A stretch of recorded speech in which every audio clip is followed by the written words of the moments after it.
So, hello everyone. My name is Piotr Sterczewski, and I'm a PhD student from the Institute of Audiovisual Arts in Jagiellonian University in Krakow.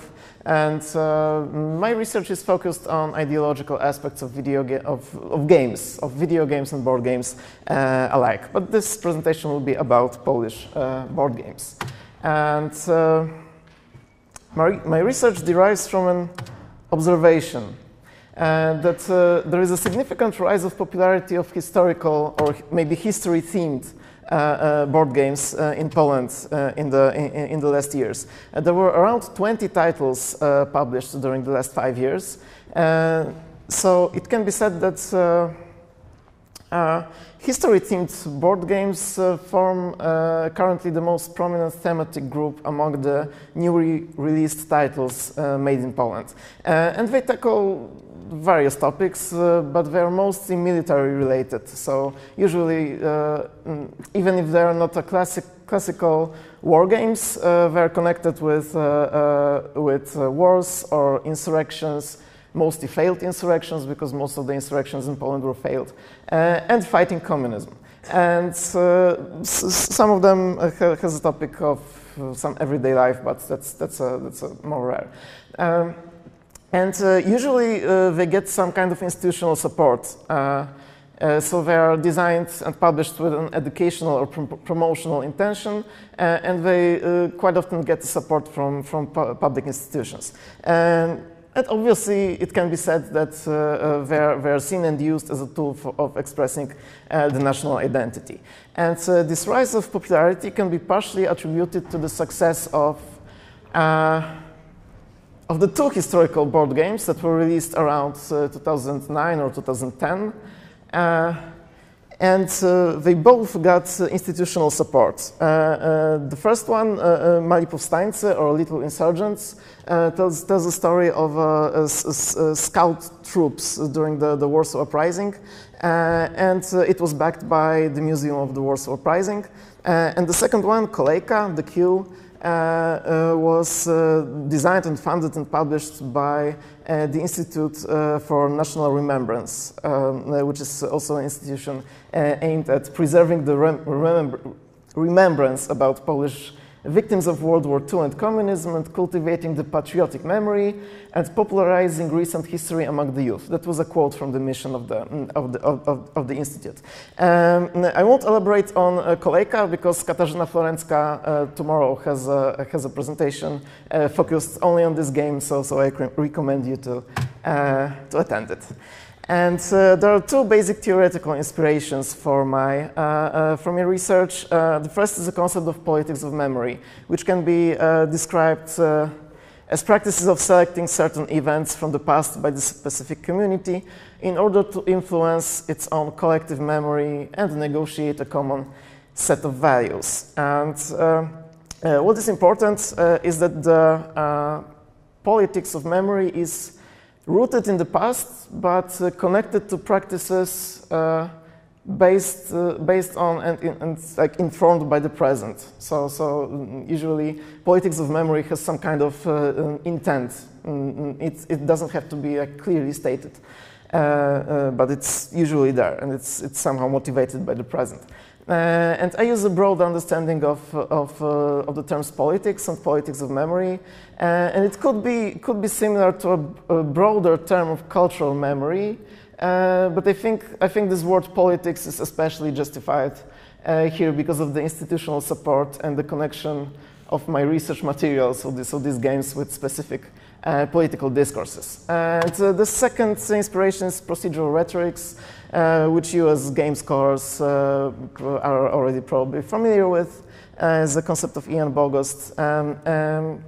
And it basically regards explaining and examining processes with other processes. So it's a symbolic expression using processes rather than languages, or art of persuasion through rule-based representations. And procedural rhetorics can be thought as something that is in the specific text, so a set of rhetorical tropes, or a method of examining these tropes. And Yes, and for this presentation, I decided to analyze some of the games set in the People's Republic of Poland. That is the time period between 1945 and 1989, also sometimes called the real socialism or just simply the communist rule. I see three main tendencies in this depiction, of this historical period, which appears in board games but is also visible in other media produced in Poland. The first is oppression, which derives from this basic idea that People's Republic of Poland was a place that was essentially hard to live in, and both because of the poor decisions of the ruling Communist Party and because of the targeted repressions, such as political police, arresting political opponents, imposing regulations, stifling demonstrations, etc. The second factor is opposition. Many Polish cultural texts seem to underline that the default stance of the Polish citizens was opposing the system, either by passive resistance or organized opposition. And the third factor is nostalgia. Despite that in Polish pop culture there seems to be a general consensus that People's Republic of Poland was a quite bad place to live, certain texts appeal to their audience by remembering certain aspects of everyday life, such as objects, visual design, specific events, and so on. So the first one I want to talk about is Pan tu nie stał, which is translated as something like "You weren't standing here, sir." It basically tells about the queues to the shops. So the first thing worth noting is that the game doesn't have a support from the public institution, but it clearly capitalizes the popularity of Kolejka, so the queue game that I mentioned before. This is published in Poland, but designed by Rainer Knizia, and is actually a clone of his previous game, The Great Wall of China. Although the most players who know both versions state that the Polish one has a bit more sense thematically. As this worker placement, this basic worker placement mechanics seems to be a little bit more suitable to depicting the queues to the shops. So this basic mechanics depicts a competition for the limited goods in the shops, and players set their representatives, so their cards, in the queues, and then compare numeral values and special rules, and then execute like what's the outcome. And so the game depicts the situation of an economical deficit deriving from the problems of the centrally planned economy, and it accentuates the lack of desired and needed goods, and it accentuates competition between the citizens, as well as between competition between regular citizens and the communist authorities, because there are some cards that depict basically a Communist Party members, which has some advantages.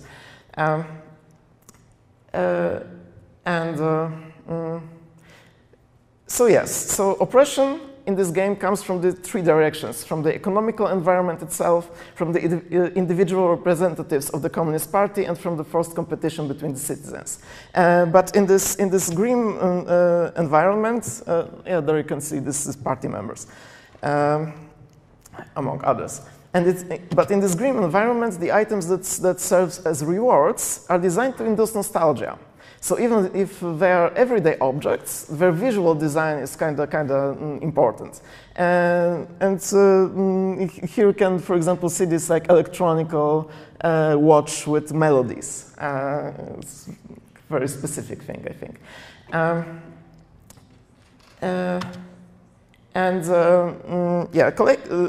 tu nie stał is actually a relatively straightforward example from the point of view of procedural rhetorics, because the mechanics are quite abstract and don't really allow for any unusual practices that would really generate unpredictable outcomes. I have some examples that are a bit more interesting. So, Strike, Skok do Wolności, or as in the translation, Strike for Solidarity. It's a game about oppression and opposition.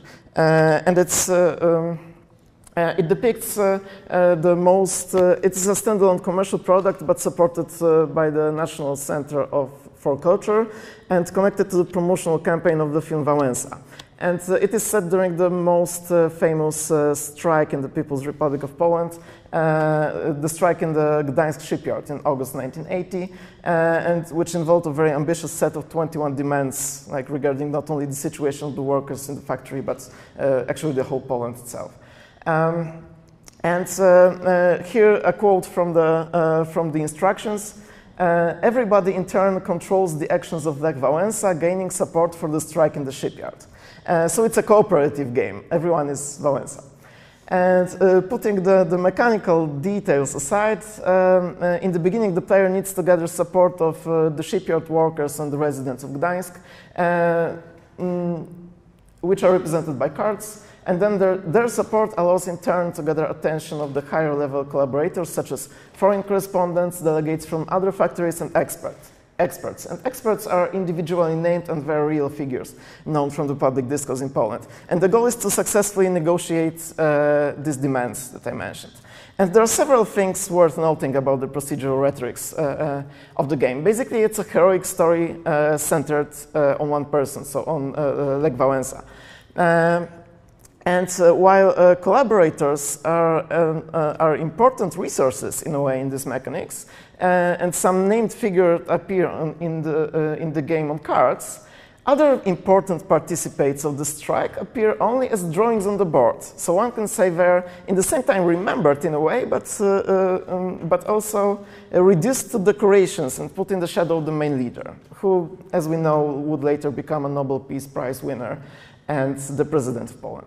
And the another thing worth mentioning is that the supporters, as I mentioned before, are divided into levels. And so the workers and residents, who are on the lowest level, are very much needed at the beginning of the game, but they are much less needed at the late stages of the game. And at some point, it becomes a profitable tactic to discard the regular workers and residents entirely and negotiate the demands only with the use of experts.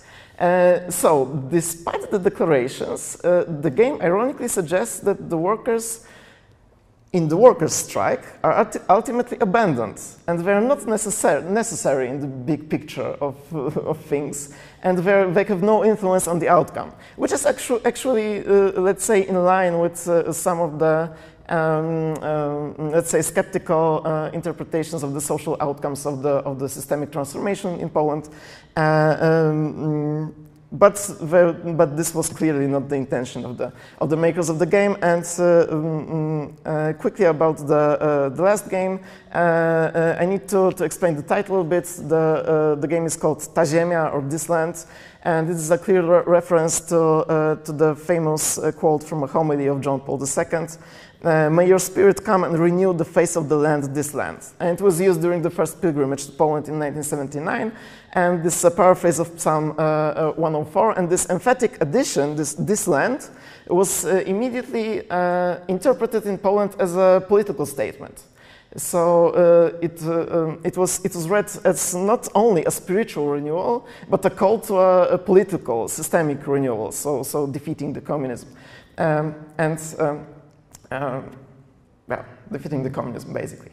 And it is a cooperative game. Each player is one of the 4 cooperating fractions.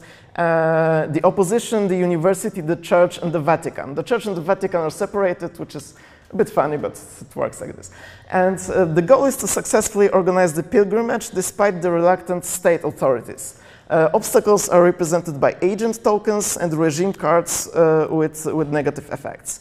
And here we can see that religious aspects are strictly and tightly connected with political ones, which is in line with the dominant Polish politics of memory about this pilgrimage that basically says that it was a crucial impulse for starting the Solidarity movement, which started a year later in the 1980. And also the basic resources of the game are faith, influence, and resistance. And so as the depiction of the oppression and the opposition in the game is quite obvious, so these are these 2 factors. But there's also a certain nostalgic element to it, because we can say that this land is a fantasy of a nation united by one goal and under a common set of values, I think it can be said that it was probably the last historical moment that you could get a relatively uncontroversial game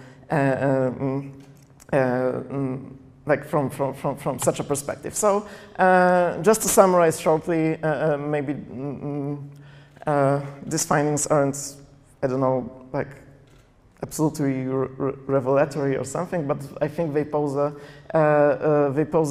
stance for the further research of the field, because, as I said, there is an abundance of these games. So firstly, these games are strongly connected to cultural memory and politics of memory, because they are funded by specific institutions and they're accompanied by usually a set of educational materials. And oppression, opposition, and nostalgia are basic motives in the depiction of People's Republic of Poland. And also procedural rhetorics does not always work smoothly with the intended message of the game, as I hope I shown with the example of the game Strike. And thank you for your attention. If you have any further comments and questions, then feel free to contact me. Thank you.